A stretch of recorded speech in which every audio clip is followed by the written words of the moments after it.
Hi guys, this is Mama Vlog. Welcome to my video.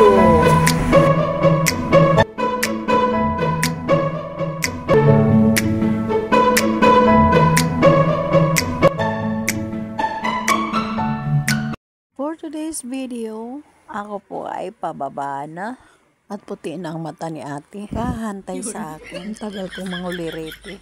Mga 10 kilometro guys. Ang aking lalakarin. Pababa guys. Ayan na nga si ate, natanaw ko na. Naiinip na sa kahantay.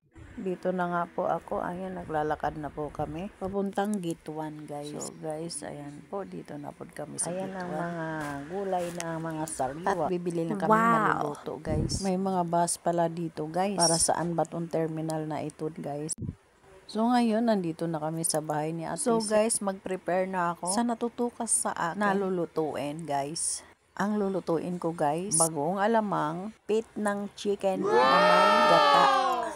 So guys, ito po ang sala nila ni Ate Sel, maaliwalas. So guys, ito na nga po, nakaprepare ang mga ricados guys sa aking lulutuin. Nakaprepare na po lahat guys. Mahilig talaga po ako magluto at may lasa naman din.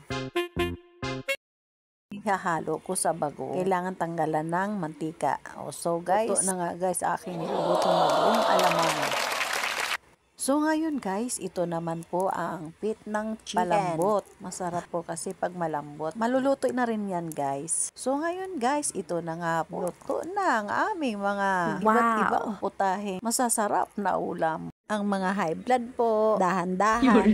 So guys, tapos na nga po ang aming banding mukbang. Magsisiuwi na kami sa aming mga kanya-kanya. Hi guys. Binila, maglalakad na lang ng matagtag. Ang aming kinain. Tataba na kami guys. So guys, mga 45 minutes din po ang aming nilalakad.